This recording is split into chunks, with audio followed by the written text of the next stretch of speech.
Good morning, YouTube, and all of my trying to conceive friends. I wanted to, first of all, I just want to say thank you for the great comments I've gotten lately, and I hope that my replies have been helpful. Sometimes, I'm in this with you, so I am not a professional, I'm not a doctor. I am just a really experienced with pregnancy tests, experienced with pregnancy person. But this is kind of my first experience trying to get pregnant. So I've kind of been relying on what I did to get pregnant in the past. So anyway, let's see. So today, it has been such a Monday, and I'm not gonna spend the whole time talking about my day. But let me just tell you that it started off just crazy. First of all, it's trash day, and that's always hectic because my husband's trying to get the trash out. And then I woke up and I was feeling kind of sick, and so I didn't go to the gym, and then that kind of got things bad. And then my son was working on this project for renewable sources of energy, and that's kind of a little thing that actually has to do with my YouTube channel.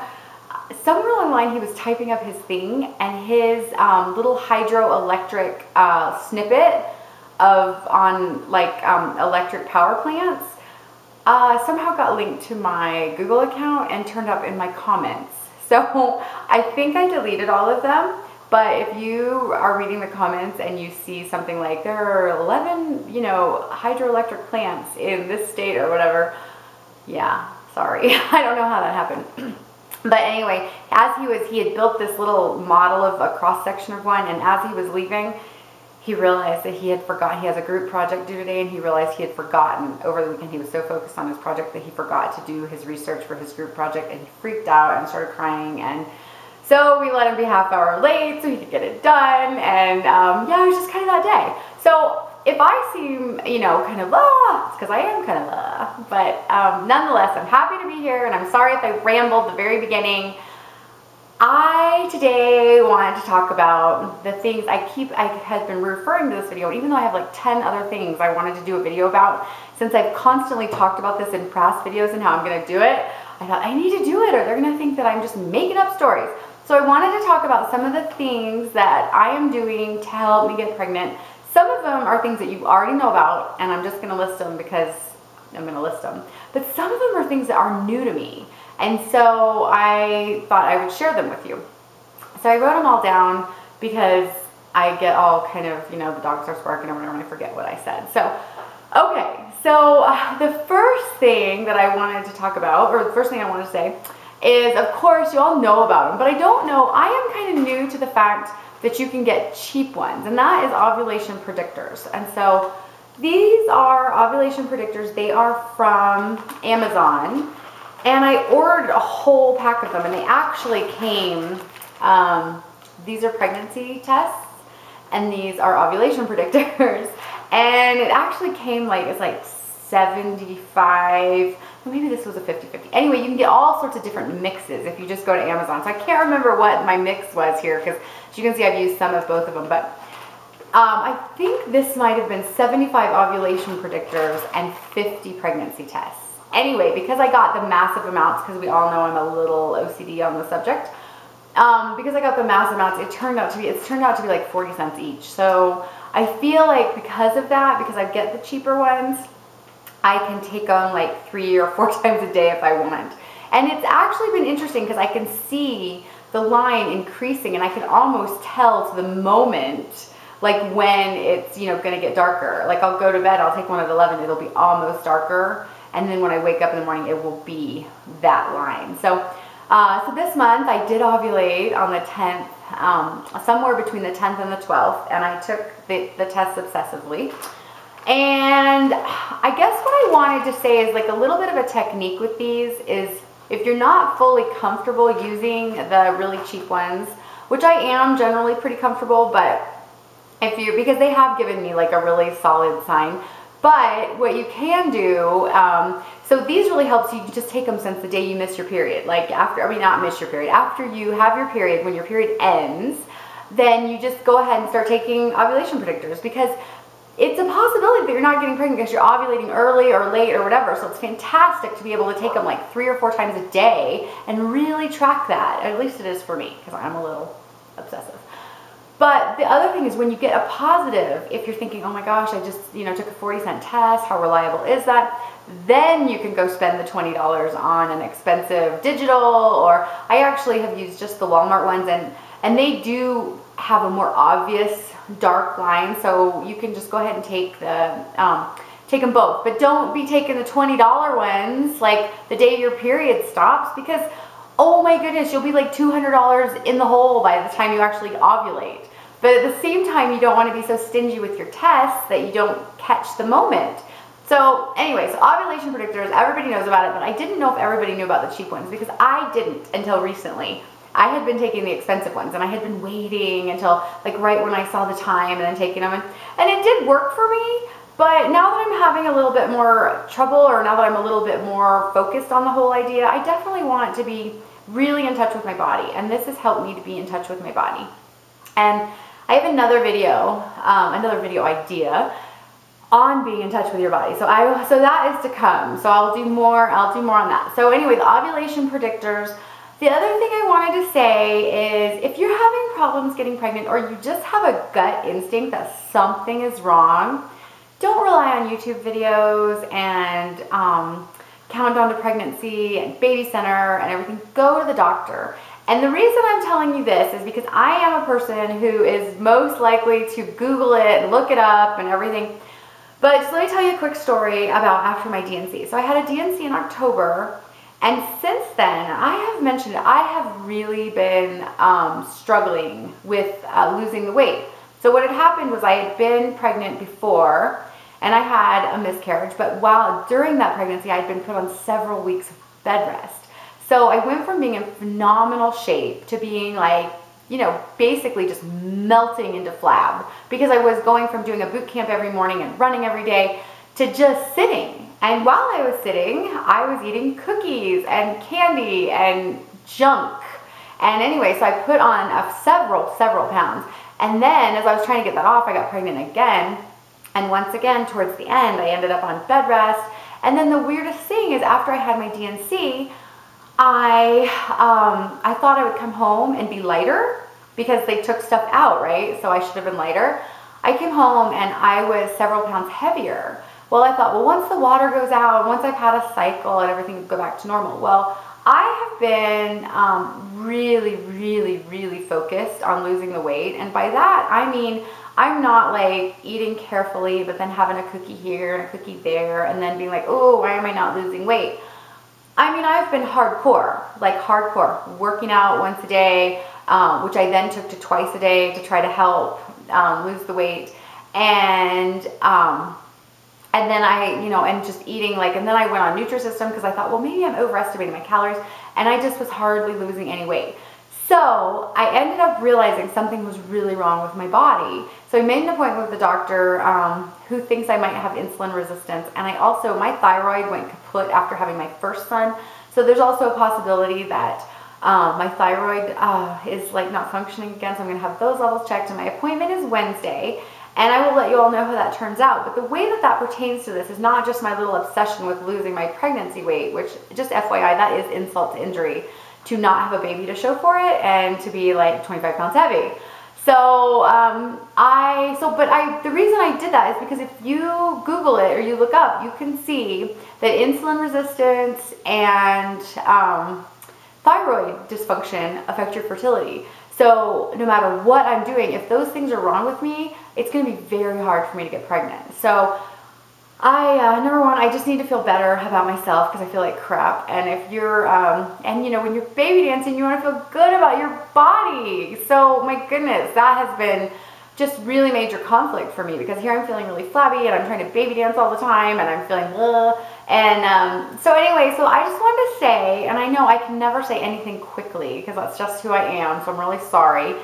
But I just want to say, if you suspect something or you have a gut feeling, I have a gut feeling something is wrong because I am not kidding. I have been trying so hard, and sometimes I will try hard and I will actually gain a pound. So something's up, and I'm fearing, number one, that I need to get something going to lose the weight, and number two, I am fearing that if it's a thyroid thing or insulin resistance, that it is going to affect my fertility. So if you suspect something, go to the doctor, get it checked out, because the sooner you do that, the sooner you can get pregnant. If there's a blockage or there's a thyroid problem or whatever, just go to the doctor. And I really encourage it, because the other thing is, like, I think as women, we're kind of prone to thinking there's something like wrong, like we did something wrong.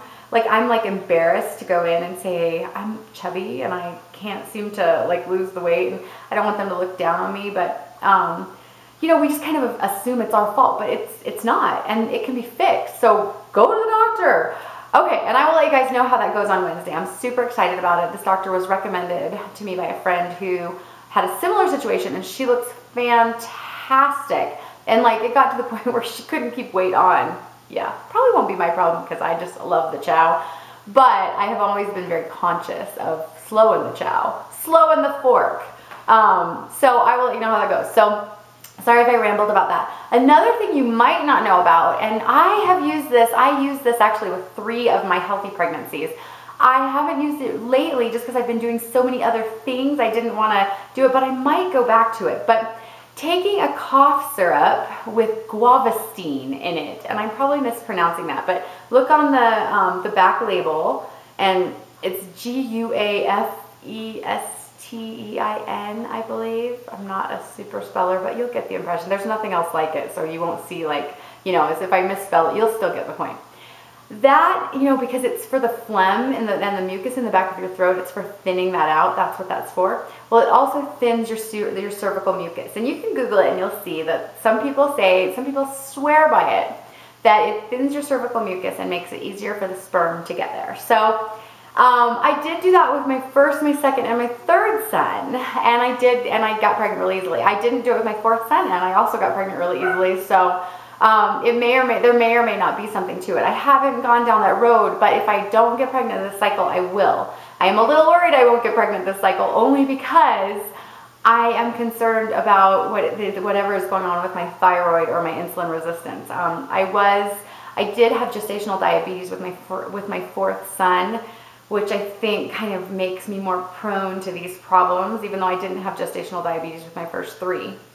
But okay, so the guavastine, the cough syrup with guavastine, anyway. Okay, and then we talked about the ovulation predictors, talked about going to see a doctor, and I have this other fantastic thing that I had never heard of, and it is a fertility-friendly lubricant. And so let me see if the camera can pick it up. It's called Pre-Seed, and it's a fertility-friendly lubricant. Not only does it not kill the sperm, but supposedly it helps the sperm swim and survive. And if you Google this, Pre-Seed, you'll find lots of articles on it. The thing itself, like, I actually ended up getting it because I had read that it helped with fertility. But on the package, it actually just says, Pre-Seed lubricant supplements natural lubricating fluids to enhance the comfort of intimate sexual activity. Now, it does not say on here that it helps, but I have read that it helps, and my last 2 pregnancies, I did use it. I mean, that was my last 2 not healthy pregnancies. Not that this didn't affect that. It was just I had miscarriage because it was the wrong egg. But, so yeah, anyway, the Pre-Seed thing. But the other thing is, you know, when you're baby dancing and you're baby dancing all the time to have a baby, but you don't want to use some sperm-killing lubricant, it can kind of suck, for lack of a better phrase there.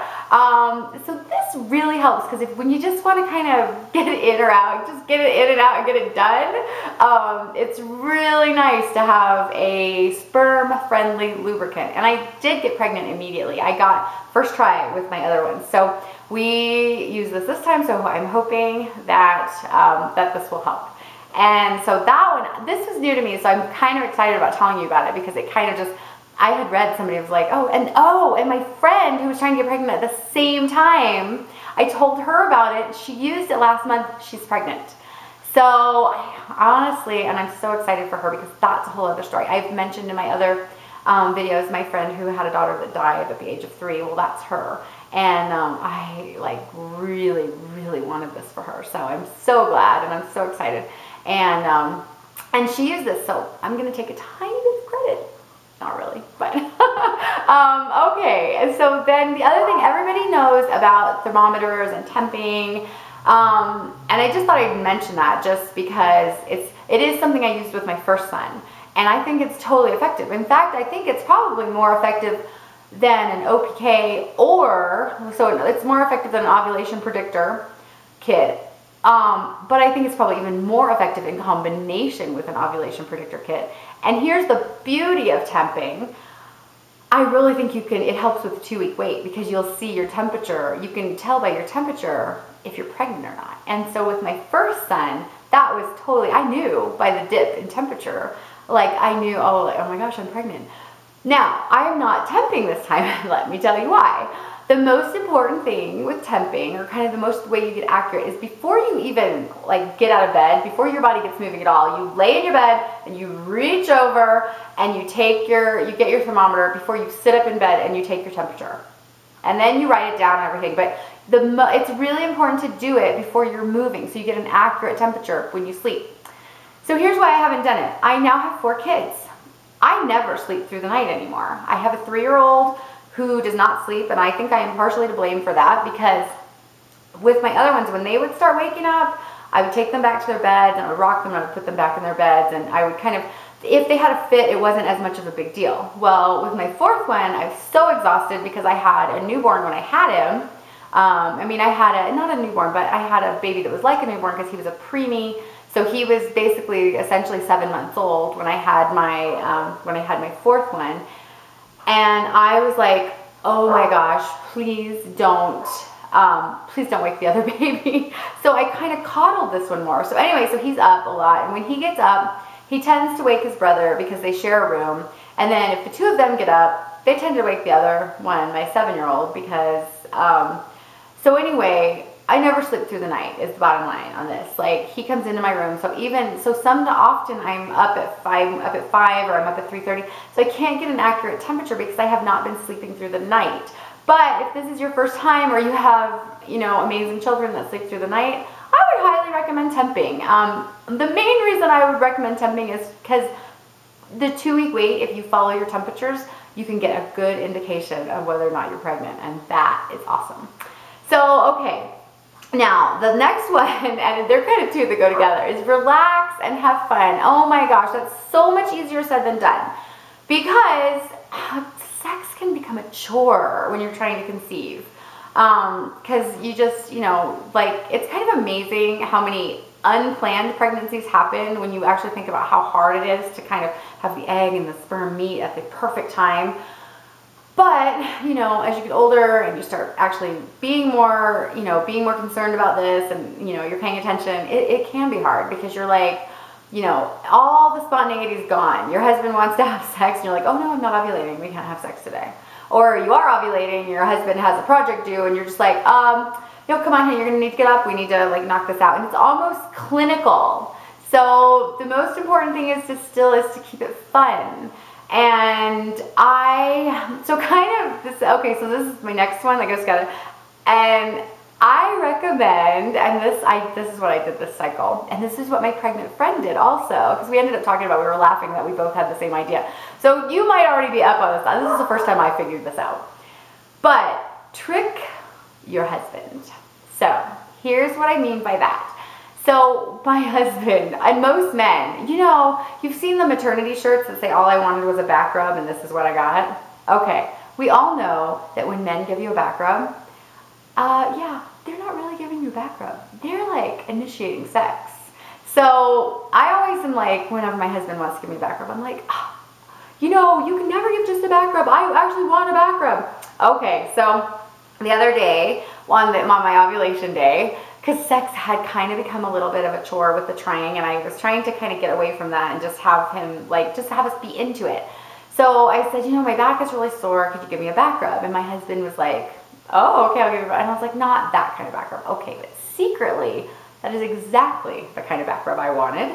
But I didn't want him to feel the pressure, because our husbands feel pressure too. And I honestly believe, and I haven't seen a study on this or anything, I just believe it in my heart, that the pressure affects the quality and quantity of their sperm, because they're not able to relax and just let it all go.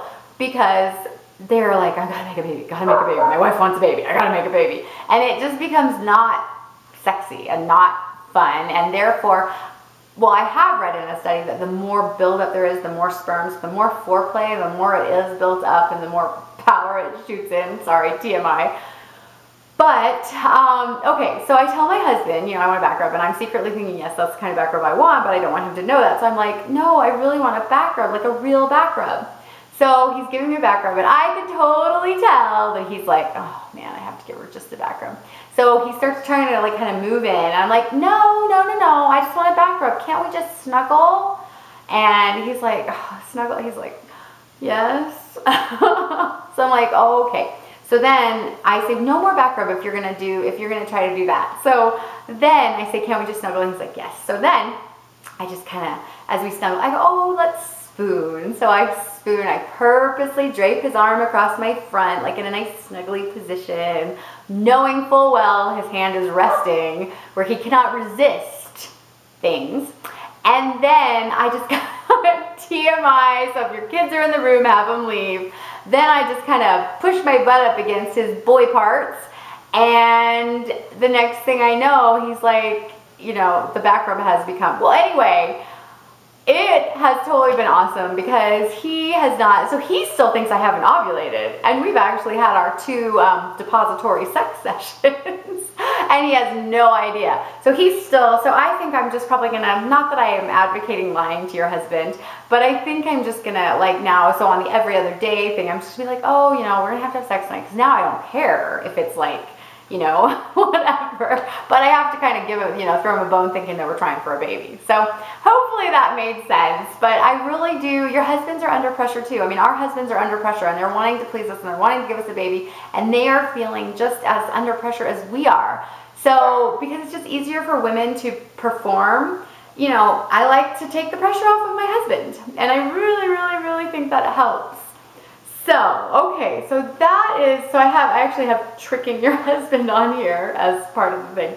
So I guess that is it, and I'm really sorry if I rambled, but as you know, I get super excited about the subject, and if you like this video, give it a thumbs up, and I would also love to hear your comments. We're all in this together, and baby dust to everybody, and I will let you all know how my doctor's appointment goes on Wednesday, and hopefully it won't be disappointing news, whereas all my husband trickery couldn't have done any good because I have a huge thyroid problem or something. But on the other hand, maybe it will be good news, and I will just have to up my dose of Synthroid, and everything will be better, and I will only miss 1 cycle, and I'll be able to try again next month. So anyway, baby dust all, and I am looking forward to hearing from you guys and talking to you soon. All right, bye YouTube.